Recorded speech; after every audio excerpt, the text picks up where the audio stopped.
Айбулак Жумак деп урматтуу көрөрмөндөр, Кытай жергеси. Кытайдын Кызыл Суу Кыргыз автономный областында Борбор шаары бар. Артыш деген шаар. Ошол шаарда төрөлгөм. Мына менин атым Эринис да. Эми бул кыргызча эмес дегенде. Кура кыргызча коюлат. 99%. Атына бүт эле кыз төрөптүр деп. Кап ушул уулду болуп калсам болбойбу деген ушундай ойлоруң барбы десем, эжекем сен деген 10 баладан да агашып кеткен кызсың. Кайненеси да киришип, "Ай, мунуң сага уул төрөп бербейт. Муну кетир."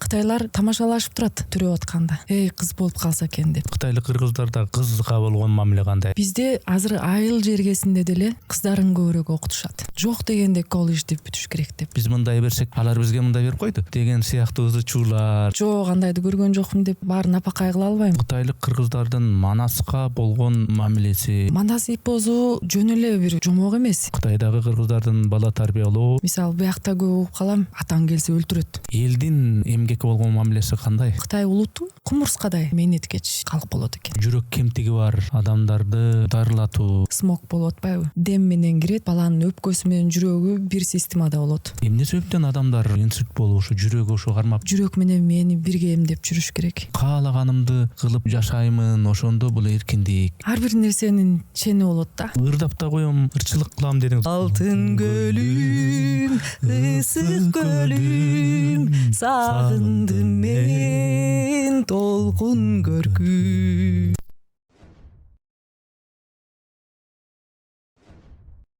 Урматтуу катталуучуларым, биз мамлекеттен же бир коммерциялык уюмдардан каржыланбайбыз. Мээнетибизди каржылай колдонуу каалоочулар үчүн эсеп капчыктарды, номерлерди жазып койдук. Урматтуу достор, катталганыңыз, бөлүшкөнүңүз, жакса жакты деп басканыңыз биз үчүн маанилүү.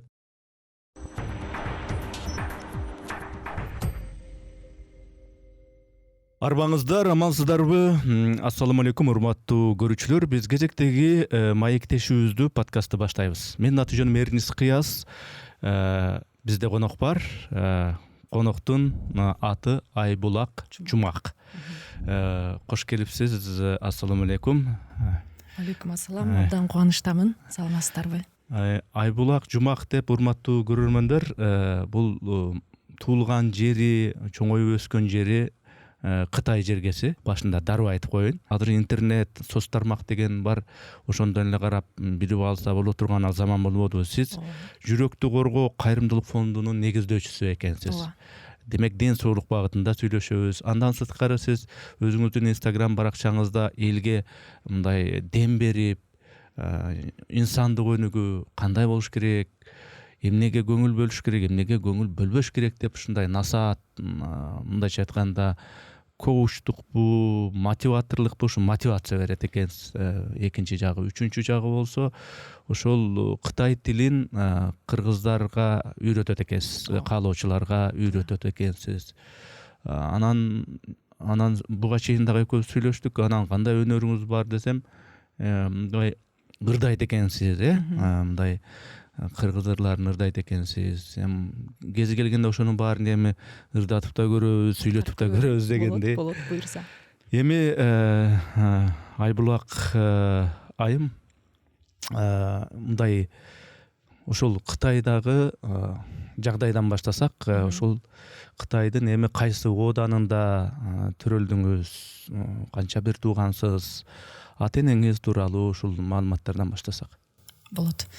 Мен 1984-жылы Кытайдын Кызыл Суу Кыргыз автономный областында Борбор шаары бар. Артыш деген шаар. Ошол шаарда төрөлгөм. Мен үйдүн улусумун. Биздин үйдө 2 кыз, бир тууганбыз. Дагы бир сиңдим бар. Биздин атыбызды Айбулак Мөлбулак деп уйкаштырып койгон. Сонун коюптур. Ким койгон ошондо? Айбулак койгон. Кытайда Кытайда төрөлүп, Кытайда өсүп, Кытайда билим алгам. 4 жашыма чейин кытайча билбейт элем. Үй бүлөдө кыргызча үйрөнүп, кыргызча сүйлөшүп эле ошентип жүргөнбүз. Анан кийин ата энем жакшы эле ойлоптур, азыр ойлосом. Кытай мектепке берип койгон. Бир дагы сөз билбейт. Анан бир топ кытай балдарынын арасына кошуп койгон да. Башында кичинекей балага оор болгон. Бирок азыркы учурда мен өзүмө, ата энеме рахмат айтам. Азыр көп кытайлардан дагы тың сүйлөйм. Кээ бир кезде эки провинциядан тилдери эки башка болгон кытайлардын арасында мен котормочу болуп калам. Кээ бир кезде Анан атам аябай билимдүү киши, аябай мээримдүү киши. Кайсы кесиптин ээси? Атам, мындай айтсак, Кытайда Манас эпосу Жүсүп Мамай Жүсүп атанын варианты которулуп чыккан. Аны 17 жыл которгон. Бул жумушту атам баш болуп жасаган.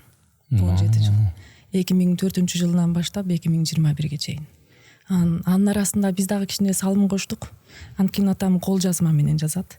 Анан аны биз компьютерге киргизебиз. Киргизгенче дагы мээге кичине калып калат, жугуп калат турбайбы. Ошол полтодо иштердин артында баягы көрүнбөгөн жагында мээнет кылган силер турбайсыңарбы? Ооба. Сыймыктанабыз. Анан өзү аябай билимдүү киши. Менин энемдин мугалими болчу. Университетте билим алып жүргөндө атам Пекинде биринчи Борбордук мамлекеттик улуттук университетинде кыргыз тил факультети ачылган. Ошол кезде барып кыргыз тилди, тил адабияттан мугалим болуп иштеген.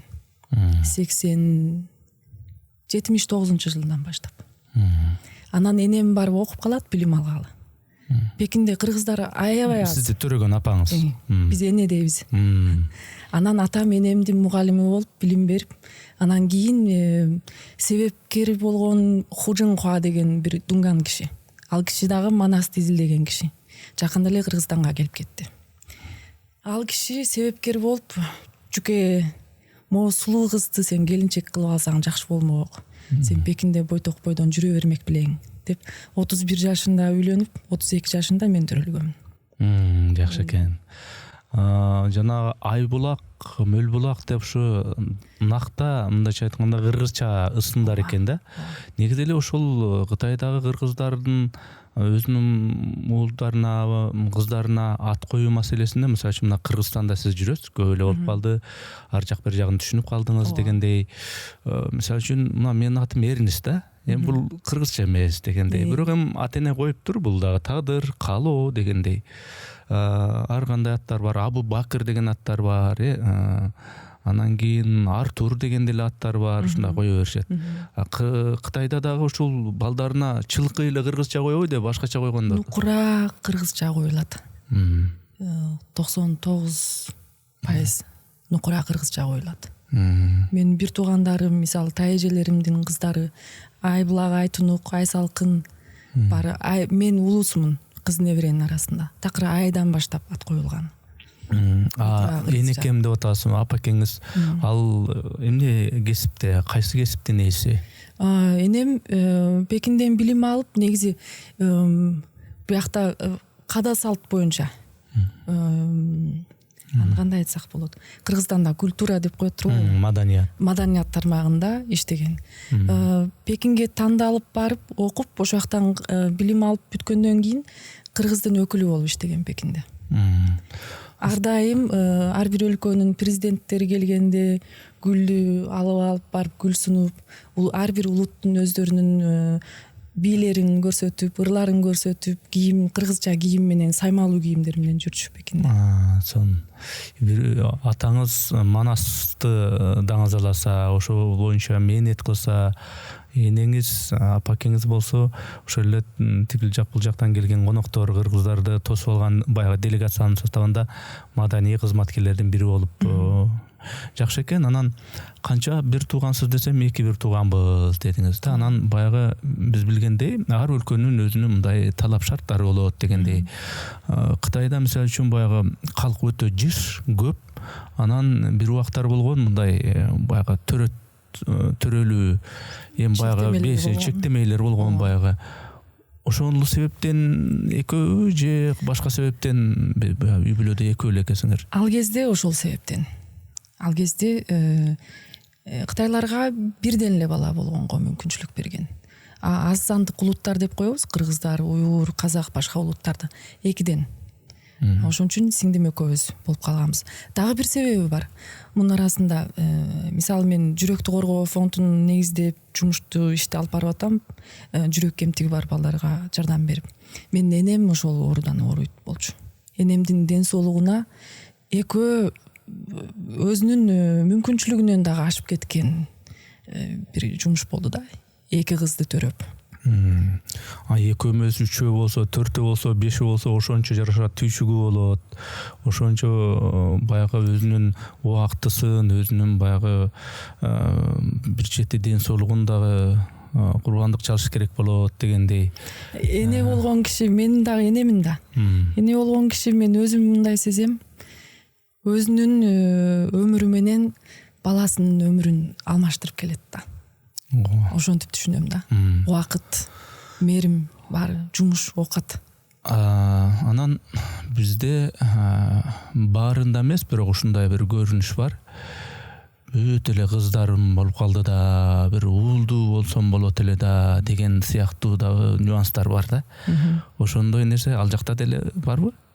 Ал жакта эми ар кандай. Мен атама ушул суроону берип көргөмүн. Атам экөөбүз эркекче сүйлөшө алабыз. Экөөбүз чайды демдеп коюп, жарым күн отуруп алып чай ичкенче сүйлөшөбүз да.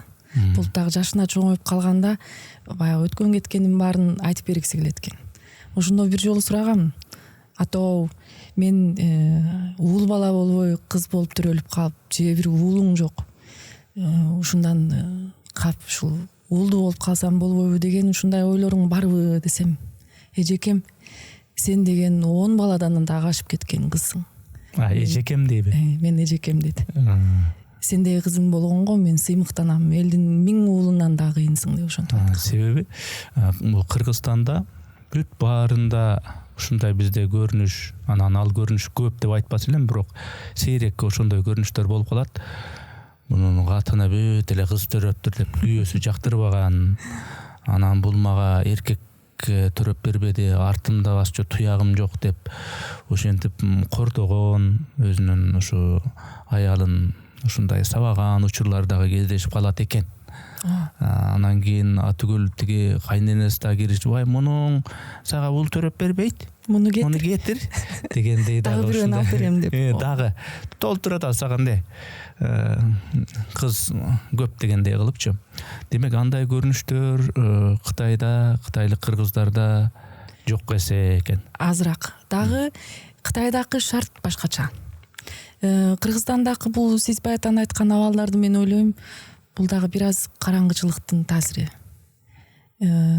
Кыз эгер Кытайда болсо, азыр кытайлар тамашалашып турат. Аялы ичинде төрөп атканда, кыз болуп калса экен деп. Эмнеге деп сураганда, уул болсо аны үйлөп, кийин окутуп, машина алып берип, аял алып берип, анын баарына көп акча кетет да, мындан ары биз такси эмес, жөө басып калабыз да деп. Кыздар ага караганда мээримдүү болот, атага, энеге жакын болот, күйүм-жан болот. Кыздарды ан сайын көбүрөөк барктайт. Анан дегеле Кытайда ошо кытайлык кыргыздарда кызга болгон мамиле кандай? Эми бизде мындай эми эртерээк күйөөгө бербей эле, анан жакшы тың бирөө болсо тапса ошого берип салыш керек. Анан айыл деле докторлукту бүтсө, же бир укол сайганды билсе, ошонун окусын болсо, бир оокат ошо тыңы ошо бизге жакын эле жерде ошо баланчанын баласына бере салалы дегендейчи. Кытайлык кыргыздарда кандай? Баягы кызым окусун, чокусун, карьерасын түзсүн, анан кийин өзүнө шайма-шай болгондон кийин анан өзү тандаган, өзү жактырган бирөөгө өзүнүн тандоосу менен тийсин, бактылуу болсун дегендейби, же кандай силер? Бизде азыр айыл жергесинде деле кыздарын көбүрөөк окутушат. Жок дегенде колледж деп бүтүш керек деп ошол түшүнүм менен жашап атат. Билимдүү болсун дейт. Билимдүү. Анан кыз кишиге кара жумуш жарашпайт. Элдин короосун шыпырып калбасын, жерди казып калбасын, бирөөнүн идиш аяктарын жууп, жуундуларды төгүп жүрбөсүн. Кыз неме деген кайкалап жүрүш керек деп ошол тааным менен кыздарын тарбиялайт да. Уулунун кийимдери кичине жыртык-пыртык болсо, кирдеп калса деле мейли, кыз кишини жакшы кийинтели деп ал жагынан. Анан ар дайым конокко барганда кызды өдө төргө отургузат. Кыздын кыркчы ачылуу деп. Жана калың маселеси, ошо салттар, ырым-жырымдар жагы кандай? Калың көбүрөөк, Кыргызстандан көбүрөөк. Эмне үчүн андай? Калың деген бул эми ата-энесинде калып калбайт ал калың. Ошо кыз менен калың дагы эле ошол кызга берет. жашооңду жакшы жөндөп жакшы улап кет, үнөмдөп жашагыла. Эми өзүңөрдүн жашооңорду өзүңөр баштайсыңар. Биринчи баракчасы мындай деп. Анан мисалы өзүмдүкүн мисаллаштырайын. Мага калың $20,000 болгон да. Анан мунун арасында дагы бир каада салт бар.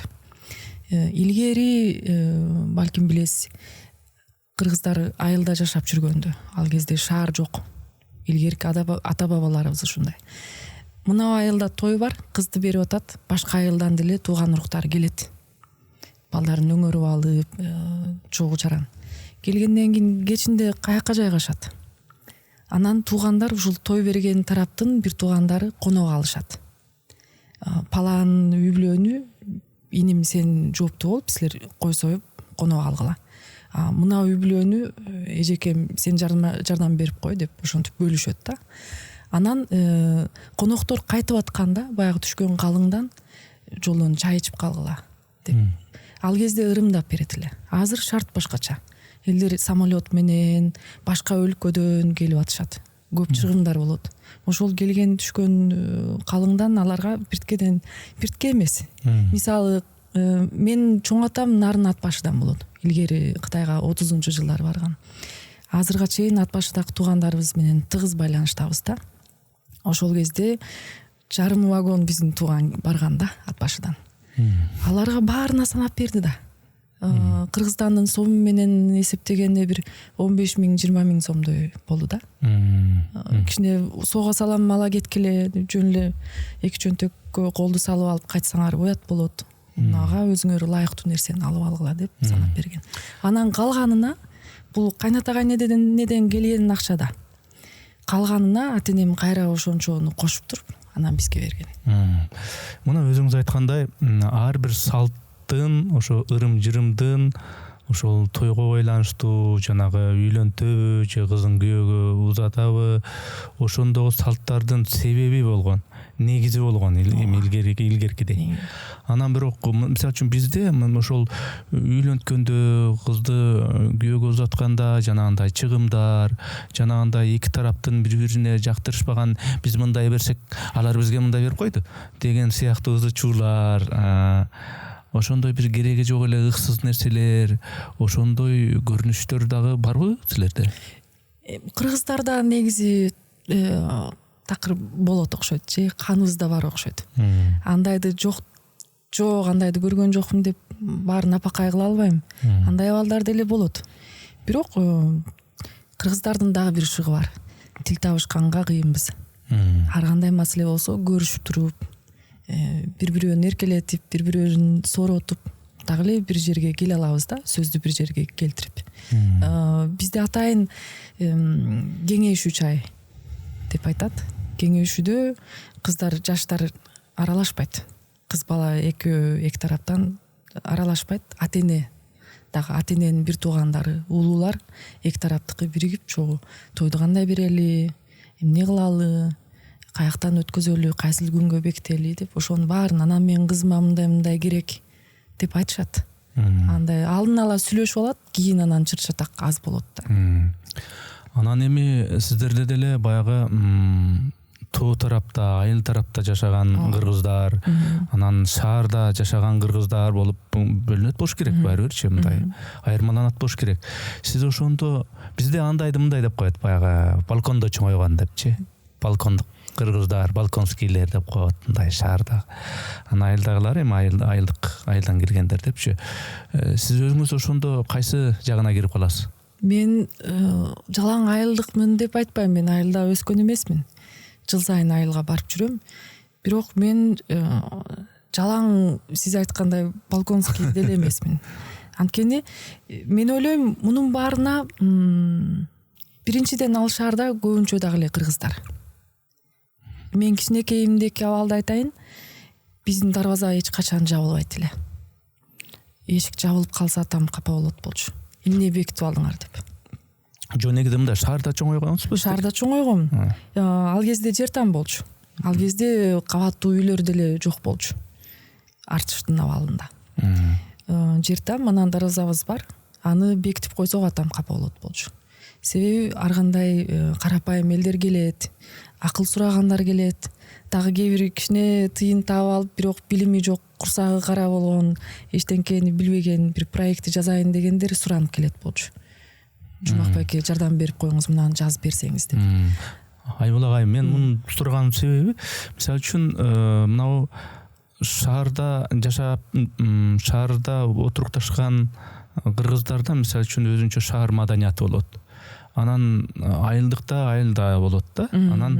Анан салт сана, үрп адат жагынан ушу айылдагы баягы кыргыздарда көбүрөөк билишет. Себеби жашоо шарты ошого ыңгайлашкан.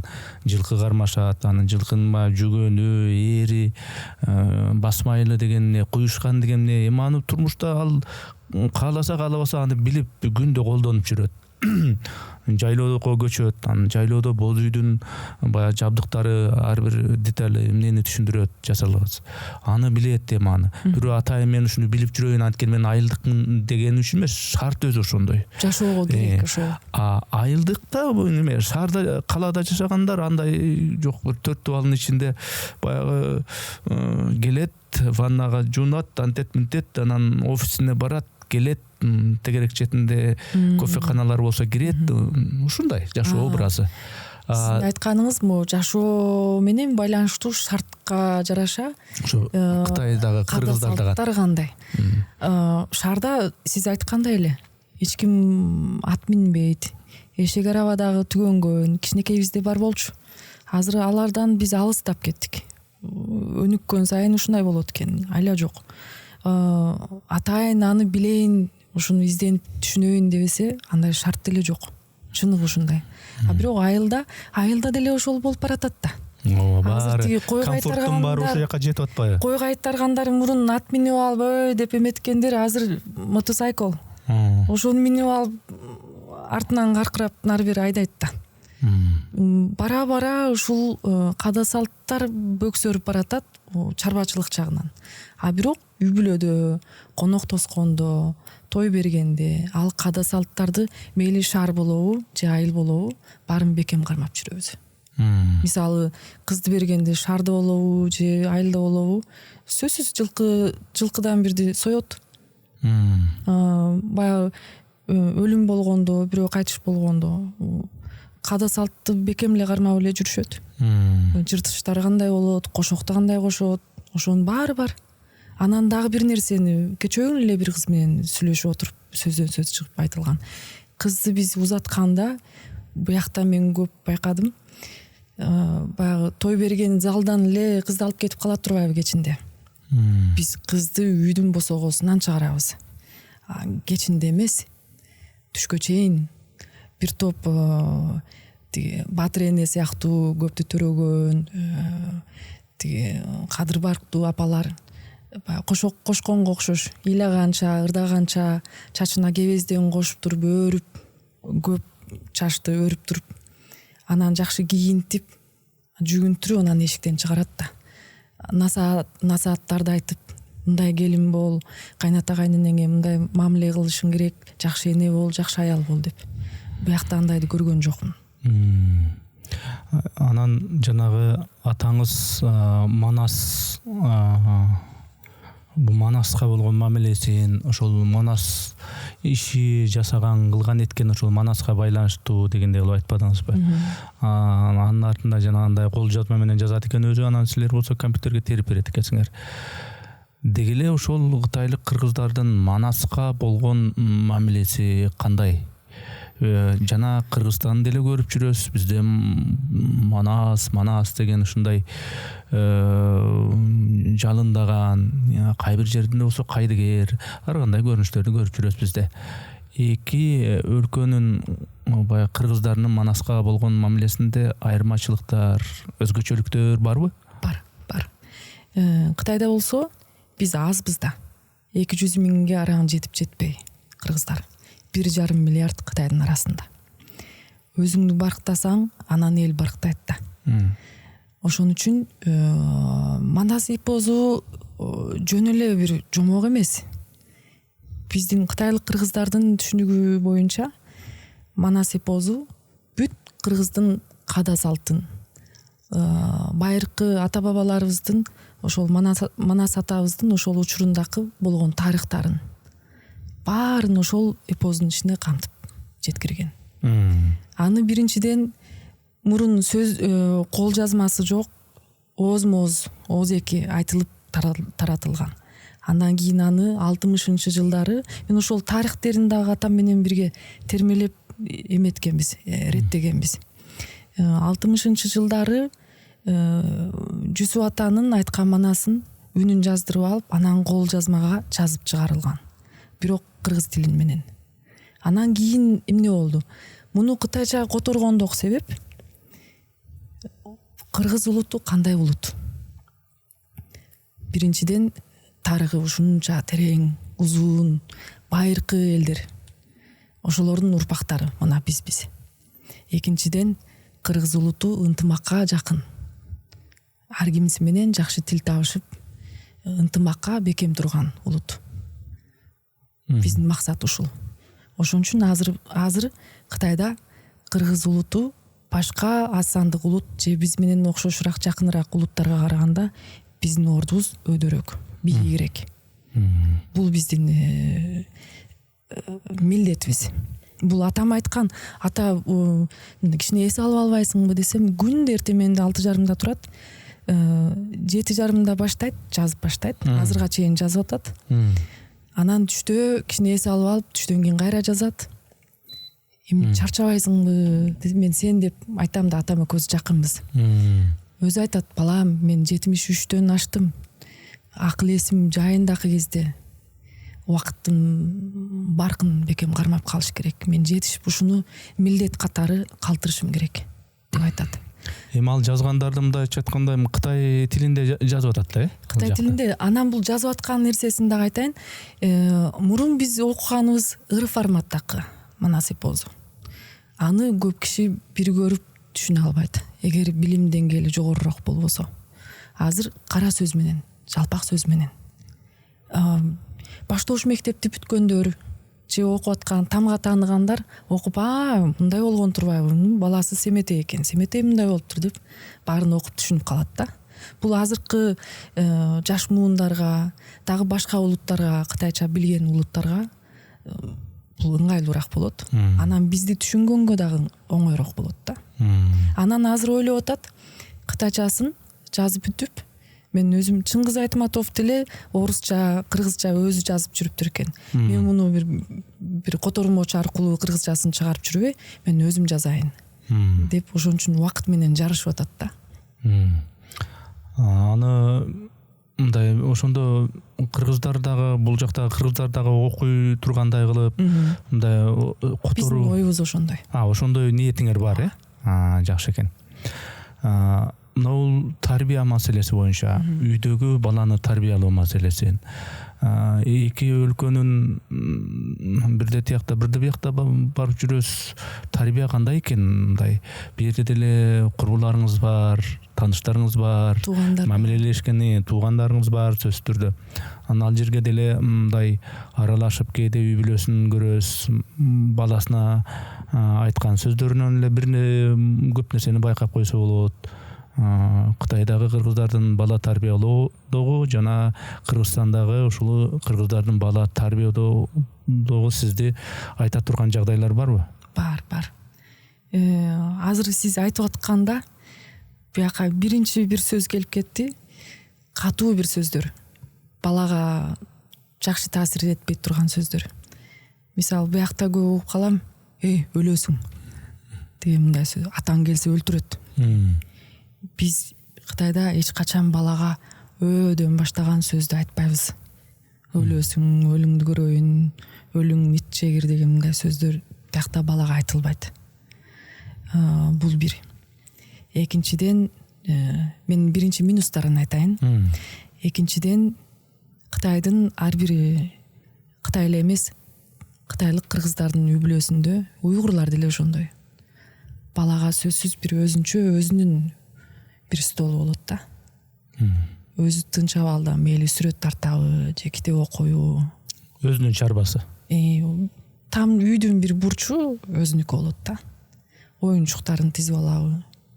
өзүнүн зээнин жыйнап отуруп бир каалаган нерсесин кыла турган бир аураны жаратып берүү ар бир Кытай өлкөсүндөгү үй бүлөдө бар. Негизи 90% үй бүлө ошондой. Кыргызстанда байкадым, көп жерге барып конокко чакырылып калдым. Бала үчүн атайын түзүлгөн шарт жок. Демек ал жерде мисалы буяк жакшынакай көрүнүп атат. Китептер тизилип турат, кичинекей чакан стол бар. Муну көргөндө башка кылгыдай ишиң жок болгон кезде тигини барактап көрөйүнчү, могу менен жазып алайынчы мына сөздү деп кол кычышып баштайт да. Андай авыраны үй бүлөдөн ата эне жаратып бериш керек. Бул Кыргызстандагы мен байкаган минус. Бардыгы эмес, кээ бир үй бүлөлөрдө бар, бирок көбүнчөдө жок. Кытайда ушундай. Анан Кыргызстандын плюс тарабын айтайын. Балдардын балалыгы ушунча толук, эркин. Жайбаракат балалыгы бар да. Кытайда болсо бала бакчага кирдиби, ошондон баштап эле тапшырма жазмай. Мен эмне үчүн буяка келдим? Дагы бир себеп, мен кызым Кыргызстанда, кыргыздардын арасында балалыгын толук өткөрсүн деген максатта келдим да. Азыр 2-класста окуп атат кызым. Тапшырмасы анда-санда тапшырма бар. Үй тапшырмасы. Башка кезде келет. Эмне окудуң десем 10-15 мүнөт сүйлөшөбүз. Мону үйрөндүм, тигин үйрөндүм деп айтып берет. Калган убакытта ойнойт, сүрөт тартат. А тиякта болсо балдар тапшырманы кечки саат 10-11лерге чейин тапшырма менен башын көтөрө албай калат да. Сиз мына эми шаарда чоңоюп, шаарда өскөн экенсиз. Өзүңүз эмне кыз кишиге тиешелүү мындай тамак монтаж жасай аласызбы, оромо жасай аласызбы, тикмечилигиңиз барбы? Эми кыздар болот да мындай, ой мен аны билбейм дегенчи, анан сиз эмнелерди жасай аласыз? Ой мен анын баарын билем дегендей. Плов жасайм, лагман жасайм. Сорпону жакшы кайнатам, ботколоп. Анан кыргызча тамактар, саркөл деген тамак бар бизде. Сүткө күрүчтү бышырып, коюу кылып, анан ортосуна сары майдан куюп коебуз. Көлдөй болуп эрип чыгат да. Саркөл деп ат койгонбуз. Саркөл. Ал тамак сонун, жупка, курутты эзип туруп, анан калама сыяктуу нанды жасап туруп, анан ошол куруттун эмесине сары майдан кошуп, аны жейбиз. Кытай тарапта кыргыздардын тамактары. Эми анан дагы мына үй бүлө деген өзү купуя тема. Мен өзүм деле келген коноктордон үй бүлөңүздүн анысын, мунусун деп сурагым келе бербейт. Анткени үй бүлө деген бул купуя ушундай бир мындайча айтканда ыйык ушундай бир темада, бирок ошондой болсо дагы үй бүлөңүз тууралуу бир өзүңүз туура көргөндөй деңгээлде айтып берсеңиз. Бир нерсени кыпшып кетейин. Өткөн жумада, жума күнү Кытай тилден мастер-класс өткөрдүм. Ага чейин таргет кетирдим да интернеттен, Инстаграмдан. Анан көп кишилер жазыптыр. Карындашым таанышып албайлы деп. Анан айта албайм же, жок мен эжең болом, мага тийишпей эле кой деп. Үй бүлөм бар, бир кызым бар. Анан жолдошум жарымы убакыт буякта, жарымы Кытайда. Анткени Кытайда дагы жумуштары бар. Анан кызым буякта болгон учурда, окуп аткан учурунда мен сөзсүз ушакта болом. Анан өз жумушубуз менен алдыга талпынып жүрөбүз. Бирок үй бүлө бар. Кыз кишиде, мисалы үчүн бизде ушундай көрүнүштөр бар, баягы мурда айрыкча көбүрөөк болчу, азыр мыйзам менен бир аз тыйылгансында окшойт, жанагы ала качып кетмейлер. Кыздын каалоосуна карабай эле баратып туруп көздөп жүргөн, мейил жеп жүргөнүн дароо эле бурдап эле машинеге салып алып качып кетмейлер. Же болбосо кыздын эркине каршы ата энеси могу барасың, могу тиесиң, кааласаң ошо биз билебиз го аларды. Ошо биздин айтканыбызды кыласың деп, анан кийин кыз ошо өзүнүн эркине каршы ошо бирөөгө тиет дегендейчи. Сиздики кандай болду? Тандооңуз, өзүңүз сүйлөшүп? Бизде такыр өз каалоо менен 30 жашка чейин Кыргызстанга келтирген жок да энем. Эмнеге десем, ала качат деп. Кыргызстанда ала качса, анан сени каяктан таап жүрөбүз деп. бирок тамаша, мен көп жылы окуп жүрдүм. 27 жашка чейин билим алып жүрдүм. Бакалавр, магистратура, анан Пекинде жайгашып калайын, ушакта нан таап жеп көрөйүн, колуман келеби деп өзүмдү сынак катары Пекинде иштедим. Анан жайгаштым. 31 жашымда чыккам. Ал кезде кичине тунук болуп, мага эмне керек? Кыргыздын жигитине эле чыктың го. Энеси айлык кыргыз. Энеси айлыкпы? Тиги орус Россиядан ылдый түшүп, Энеси айдан түз келип, Фую деген айылда жайгашкан бир топ кыргыздар бар. Ошол жерде кыргыздардын айылы бар. Алар такыр Энеси айдан көчүп келгендер. Анан ошентип башкуруштук. Анткени мага тандоо дагы аз болду. Сөзүн ачыгы. Шаардыктын шаардыгы болуп калдым да. Пекинде иштеп, Пекинде канча кыргыз бар.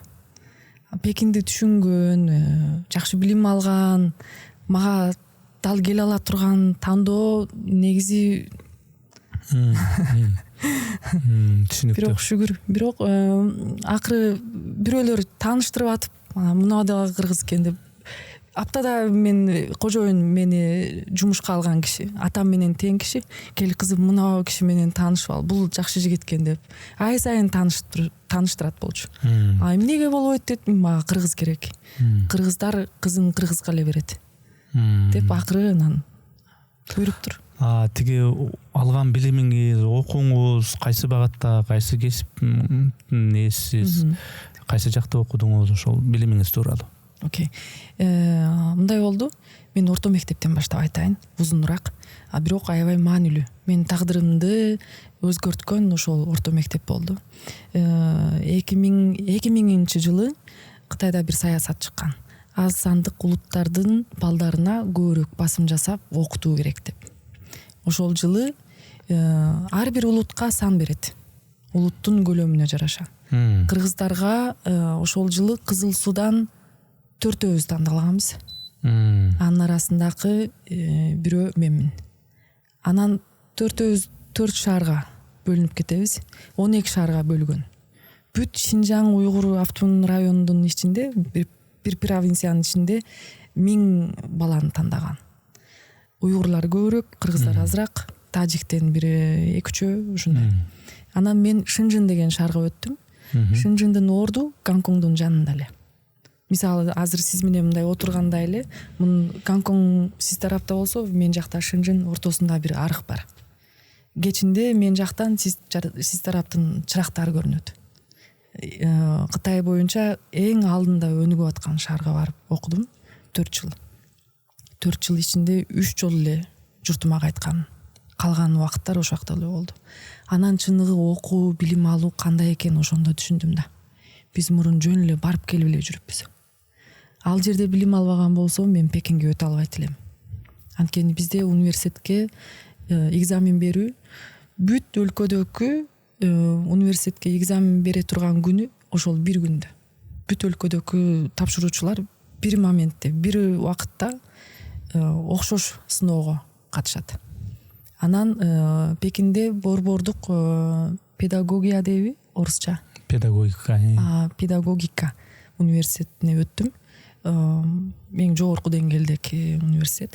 Анан ал жерде 32 орун бар. Ошонун бирөөн мага бөлүп берди да. Тарыхта ал окуу жайына мага чейин бир дагы кыргыз барбаптыр экен. Кыргызды көрбөптүр экен алар. Барып кыргызды тааныттым, улуттук кийимди кийип алып жүрдүм, ырдап жүрдүм. Ал жерден бакалаврды окудум. Бакалаврда tourism management, саякат башкаруу. Аны бүткөндөн кийин Пекинде дагы кичине билим алышым керек деп канбай, анан экономикадан магистратурага тапшырдым. Ал жерде дагы окудум. Окуп бүткөндөн кийин кайра Пекин шаарына канган жокмун. Ушунча окудум. Пекинде иштеп көрөйүн. Мен каяктан каяка чейин экенмин, өзүмдү бир сынап көрөйүн деп. Үйдөгүлөр болбосо болбой Пекинде калып иштегенмин. IT тармакта иштеп көрдүм. Негизи IT тармакта эле иштептирмин 6 жыл. Андан кийин бул тармактагы жумуштардын барышы негизи ушундай эле экен. Эми дагы кала берсем баягы эле жумушту кайталайм. Өз алдымда иштеп көрөйүн деп анан фирма ачып 2013 жылы фирма ачып 1 жылдан кийин эле кайрымдуулук ишти чогуу алып кеттим. Анткени ачкан фирмам медицина менен байланыштуу болду. Эми ушундан улам дагы бир суроо пайда болуп калды да. Мына бүгүнкү күндө Кытайдын чоңгонун экономикасы эми эң бир жогорку деңгээлге жеткен ушул өлкөлөрдүн бирден бири. Дүйнөлүк экономикадагы өзүнүн мындай орду бар да. Анан эми ошол өлкөнүн элинин, адамдарынын баягы эмгекке болгон мамилеси кандай? Өзүнүн ар жагынан, табиятынан жанталаш муну кылалы, мондой цехтерди ачалы, мондой кылып туруп эле сата коюп туруп өзүмдүн жашоомду тыңгылайын дегендей мамилеси кандай ошол калктын?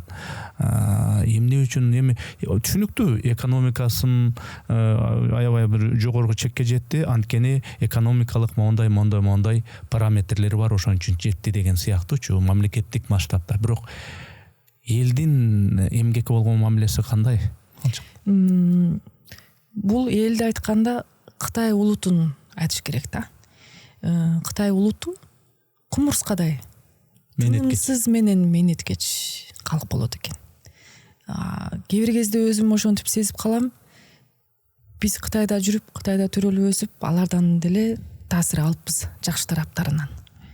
Кыргыздар негизи жалкообуз, жайлоодо өсүп төрөлгөнбүз деп айтабыз. Жайылган койго көз салып жан баштап жатсаң сонунда деген. Ошондой эле.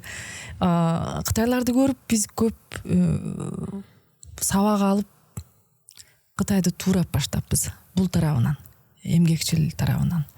Кытайлар негизи Кыргызстандагы жашоону көрүп алып алар суктанат да.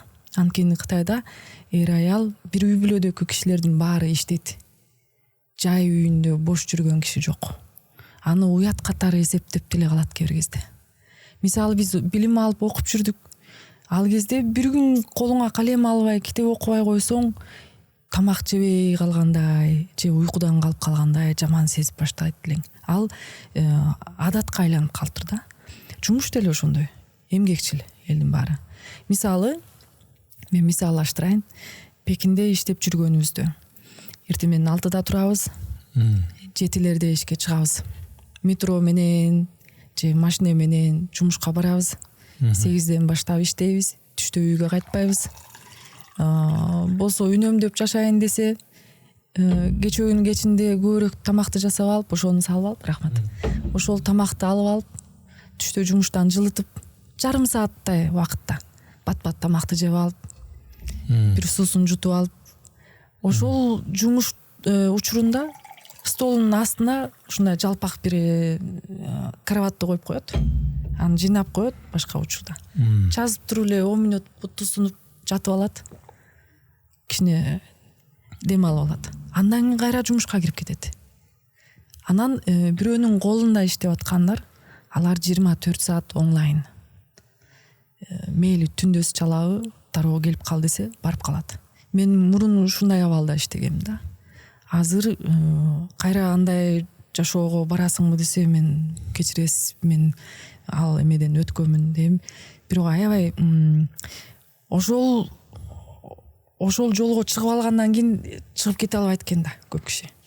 Ошол менен алдыга. Себеби муну сураганын себеби азыр YouTube'дан, интернеттен тигил же бул өлкөдөгү нерселерди, көрүнүштөрдү көрүп алуу мүмкүнчүлүгү толтура го. Анан ошол канчалаган бийик баягы имаратты курушат. Ошол Кытайда. Анан ошол жерде баягы жумушчулар баягы заманбап технология, заманбап техника деле турат. Узун крандар, анан башка мүмкүнчүлүктөр бар болуш керек. Анан бирок ошо жумушчулар ошол жерге баягы узундан узун туруп алышып, бир-бирine жүктү кадимгидей кол күчү менен эле жасап атышат да. Анан кийин таң калып койдум эле, бул кандай деп. Жумушчу күчүн пайдалануу дагы тиги заманбап техникага караганда бир өзгөчө нерсе экен да. Муну мындай ойлойм. Биринчиден Кытай мамлекети ушундай адам иштетүү жагынан системасы аябай толук да. Болосо 1,5 миллиард кишини кантип баш аягын чыгарып башкара алат. Бул лидер сапат көп жерге, көп кишилерге сиңип болгон. 5-6 киши бир группа болуп алып өзүнчө бир очередь менен иштегиле, калганыңар эс алгыла деген жок. Андай болбойт. Экинчиден ар бир киши ошого сиңип калыптыр. Мисалы, биз бир группа болсок, мен ушул отургучтун бир бурчу болуп бергенге ыраазымын деп болуп берет да. Сиз дагы бир бурчу болуп бересиз деп. Ар биринин өзүнүн орду бар. Ооба, мен ушул ордумду эле бекемдеп, ушул ордумдагы жумушту тың аткарайын. Ошого ыраазымын деп, ошондой мүнөзү сиңип калган ар бир Кытай калкына. Мындай мен кичине отуруп алайын, эс алып алайын. Эртең барбай калдым, анан бүрсү күнү тойго барат элем. Андай жок. Ошон үчүн бул ирети эч качан бузулбайт. Ар бири өзүнүн ишин так аткарат. Ооба, так аткарат. Анан киши көп, жумуш кишиге караганда азыраак, көлөмү чаканыраак болот. Анда өзү дагы түшүнүп турат. Эгер келбей калса, бул орун бүрсү күнү меникиби, меники эмеспи?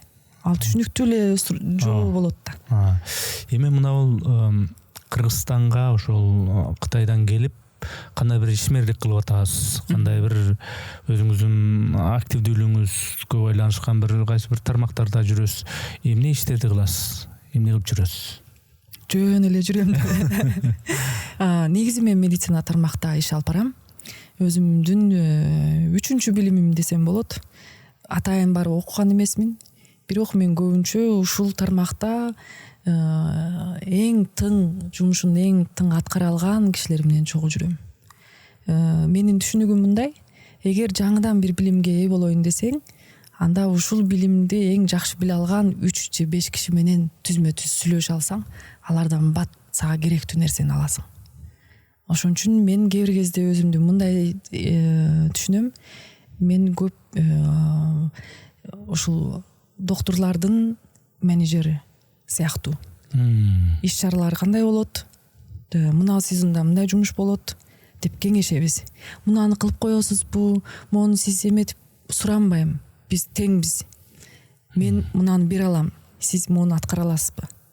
Экөөбүз чогуу ушуну аткарсак, элге кандай жакшылыктар болот, кандай маанилүү иш болот, аны ачып жайып элестетирип көрсөтөм. Бул менин эрекче тарабым.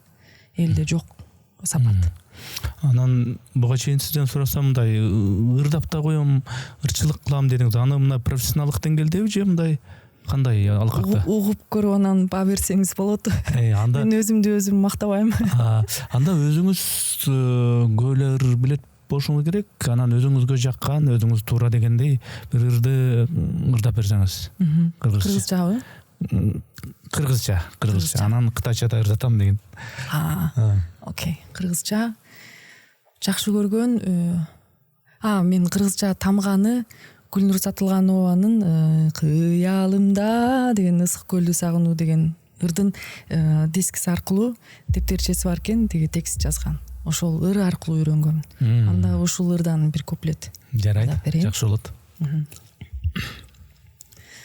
Кыялымда аккуу болуп учуп жүрөм көл үстүнөн, көк асмандын мейкининде балык сымал эркин сүзөм. Алыс кетсем куса болуп, сагынам салкын төрүн. Алтын көлүм, ысык көлүм, сагындым мен толкун көркүн. Алыс кетсем куса болуп, сагынам салкын төрүн.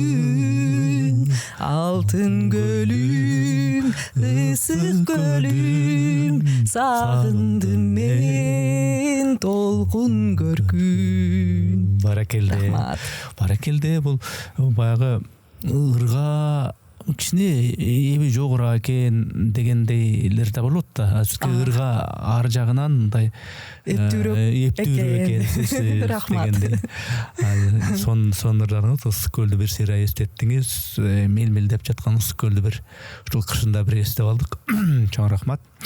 Эми дагы кичине бир кеп туулайлы дагы, анан кез-келсе кытайча дагы англисче англисчаны деле үйрөнүп баштадым кыргыз элимдин жардамы менен, потому что наоборот деген сөздөрдү аксыз эле үйрөнүп алдым угуп жүрүп. Кеп кыябы келгенде сурап кое берейин, канча тил билесиз?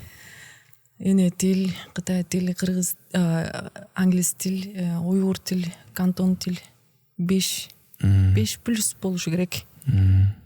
Англис тил эми Кытайда, Кытай менен Кыргызстанда мындай жүрсөң, англис тилинин эмне кереги бар? Англис тил көп жерде кереги бар. Мисалы, кээ бири жаңыдан чыккан китептер аны кытайчага которуп чыкканга жок дегенде 1 жыл кетет. Басмадан чыгарып болгонго чейин. Кыргыз тилден чыгарып болгонго ан сайын көп убакыт кетет. Эгер түзмө-түз ошол китеп чыкканда эле аны алып сатып алып окуудай деңгээл болсо, элден билимдүүрөөк болобуз. Бул бир. Экинчиден, түп нускадан окуйсуң дегендей, өз нускасын көрөбүз да. Экинчиден, биз көчмөн калкпыз го. Биз Кыргызстан, Кытай эки өлкө менен эле өтүп кетебизби? Канча көп өлкөлөрдү кыдырыш керек. Кыдырганда элден көз карандуу болбой, түзмө-түз өзүңдүн оюңду, элдин характерин, элдин жашоосун, ошол коомго мен кантип киришип, мен өзүмдү элестетип, келечекте мен биякта калып калсам кантип нан таап жейм, кантип ушул коомдо өзүмдүн бир ордумду табам, бекемдейм деген идея болот да. Мен ар дайым ар бир өлкөгө барганда ошентип ойлойм. Анда тил керек. Көп өлкөдө негизи англис тил көп таралган. Анткени бул кыргызчага салыштырганда, кытайчага салыштырганда, орусчага салыштырганда эң оңой тил англис тили. Анан жанагы ден соолук, саламаттык сактоо, медицина жаатында мындай докторлор менен ошо докторлордун баягы дарылоочу тараптын ортосунда менеджерлик кылам деп өтүңүзбү? Анан мен Инстаграмда карасам, жанагы жүрөк кемтиги бар, ушундай дарты бар адамдарды ушу дарылатуу, аларды ошо докторлор менен байланыштыруу жагы менен иштешет экенсиз. Бул оорунун себебин, Кыргызстанда эмне үчүн мындай жүрөк кемтиги бар, ушул илдетке кабылгандар көп болуп атат. Мунун себеби эмнеде экен? Ошону биле алдыңызбы? Аны 100% изилдеп чыккан илим макалалар деле бар. А бирок Кыргызстанда абал дагы башкачараак. Ал изилдеп чыккан себептерден тышкары дагы көрүнүштөр бар да. Себептери биринчи, биз тоолуу аймакта жайгашкан улутпуз. Бийик тоо жеринде көбүнчө ушундай жүрөк кемтиги бар балдар төрөлүп калат. Бул бир. Экинчи, тукум куучулук. Ата бабалардан генден калган маселе. Кээ бир тайта тайнесинде бар, апасында жок, бирок өзүндө болуп калат ушундай балдар. Үчүнчүдөн, курсактагы кезде, бөбөк курсакта апасы билип-билбей дары ичип алып, же температура болуп, же ооруп калып, бир катуу башка оору менен ооругандар. Ушундай. Анан дагы 4-үнчү нервденген. Бул стресс, кыжаалатчылык. Кыжаалат болуп, ачууланып, ошонун баары түз балага таасир этет. Анан дагы аба. Азыркы бул аба. Смог болуп атпайбы? Дем менен кирет. Баланын өпкөсү менен жүрөгү бир системада болот. Анан тазалык. Эрекче Кыргызстандагы үй бүлөлүк үйдүн оокаттарын кылып жүргөн апаларга, келиндерге айткым келет. Тазалыкка көбүрөөк маани бергиле деп. Анткени алып келген эт таза. Алып келген продукциялар таза. Бирок жууган идишиң таза эмес. Баягы камырды жайган, ибелик менен жайган тиги дасторкону супара. Супаранын аты, мааниси ошол да. Азыр кайсыл үй бүлөдө ошол бар? Атайын ошол нерсени ылайыкташ керек, ал жок. Анан байкасаңыз, баягы чай пай ичкенде салган дасторкону деле жоголуп баратат. Конок чакырбаса дасторкон жайылбайт, атайын дасторкон. Үстүнө пластик менен жасалган жабуусу бар. Ошону кайра майлык менен арчып, самындап арчып, анан ошонун үстүнө чай ичишет, ошонун үстүнө бирдеме кылышат, телефон чукулашат, кайра ошонун үстүнө эбелик менен камырды жаят. Бул туура эмес. Анткени аны самындап жуудуу, ким билет ал самындары 100% кеттиби, кетпедиби? Кайра ошого жайылган камырды былкылдап кайнап аткан сорпого кайнатат, химиянын баары жайылып кетти да. Ошону баласы ичет. Ошону ошол боюнда бар аял ичет. Баласы эмне болуп төрөлөт? Андан сырткары мына инсульт деп коет го. Инсульттун ар кандай этаптарын эмдөө жагына дагы ушундай себепчи болот экенсиздер. Эмне себептен адамдар ошо акыркы кезде ошо инсульт болуп, ошо жүрөгү ошо кармап кече эле жапжакшынакай эле жүргөн, анан кете бериптир деп, инсульт болуп депчи. Эмне себеп болуп бул ушундай оорулар көп болуп атат? Инсульттун мээ менен жүрөк негизи, мээде маселе болгондо жүрөккө байкабай эле мээнин дабасын издеп көрүү бул туура эмес. Жүрөк менен мээни бирге эмдеп жүрүш керек. Кан тамыры аркылуу пайда болгон оору да инсульт. Же ошол нервти басып калган, мээдеки тамыр түйүлүп калып, кан ошол жакта уюп калып, анан нервти басып калат жарылгандан кийин. Анан ошондон кийин киши эс ушун жоготуп коюп инсульт алат. Дагы ошол жер тосулуп калып, оксиген өтпөйт, аба жетишпей, ошол жерде мээси токтоп калат. Эки түрү болот да. Инсульт алгандын бул көбүнчө инсульт алган кишилер аракети аз, тен аракети аз. Күндүз жөнөкөй жеңил тамак жейт, кечинде анан шашпай 4 саат, 5 саат чай ичет, майды, чучуктарды жейт, аш келди деп пловду жейт, кайра анан устукан тартат деп аны жейт. Баягы тойдо көрүп атабыз го. Ошондой. Анан сахарды көп жейт. Мен сахарсыз жашагалы, шекерсиз жашагалы 6,5 жыл болуптур. Өзүмдү жеңил сезип калдым. Ал бат киши чөгүп баратканда кайра кофе ичкенде кайра көңүлүн көтөрүп коет. Ал оңой нерсе да.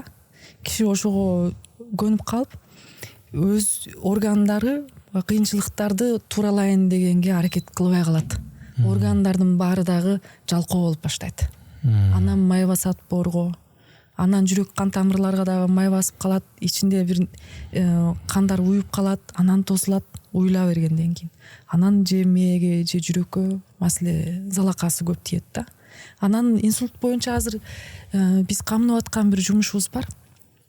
Көбүнчө инсульт алгандан кийин жарым тенеси иштебей, колу буту же бети дагы кыйшык болуп, кээ бирөөлөрү акылынан дагы артына кетип калып, өз жашоосун өзү алдыга жылдыра албай калат да. Туалетке дагы өзү бара албай төшөктө жатып калган көп кишини көрдүм. Бул кишилерге азыр Кыргызстанда бир нерсе кем, реабилитация. Жогорку деңгээлдеги реабилитация жок. Анан элдин жашоосуна ыңгайлаштырыш керек. Бул кишилер шаарда болбосо анда ташталып калат.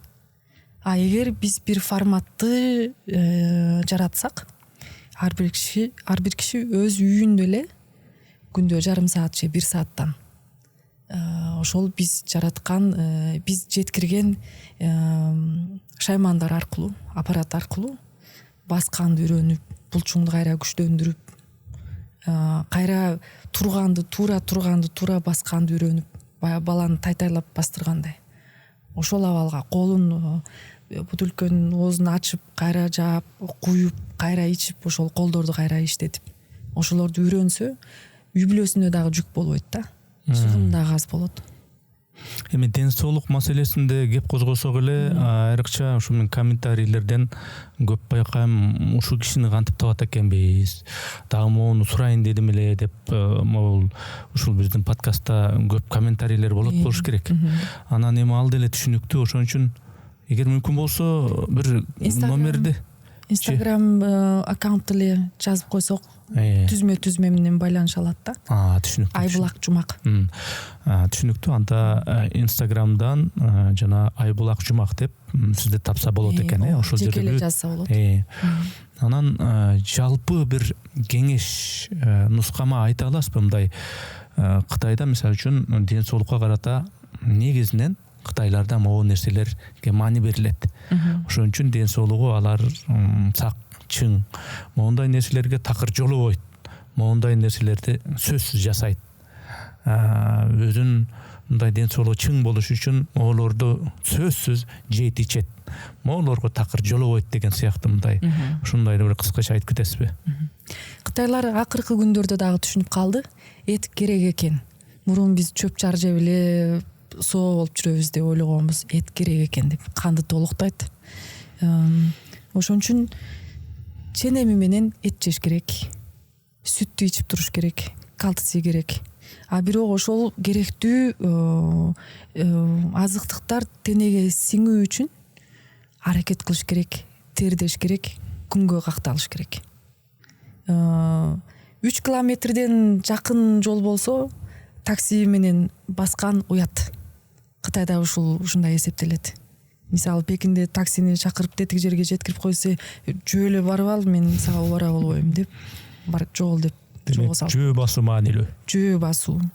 Эгер мисалы атамдак жаш курактагы кишилер 70 жаштан өдө кечинде эринбей, жылуураак кийинип алып, тамакты бөксөрөөк чай-пай менен эле атайын тамак жасап жүрбөй. Кичине жеңил тамак жеп алып, ашказандын жарымы бөксө, жарымы толук болуш керек да.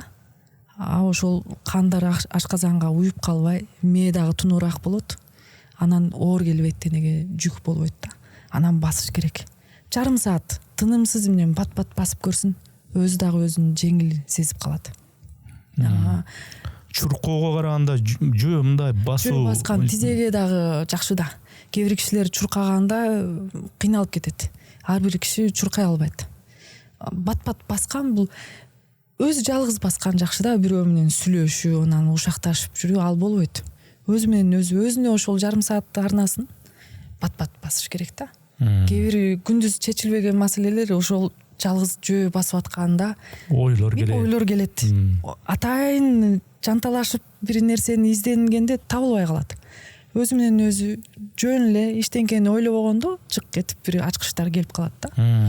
Анан таттуудан алысыраак болуш керек.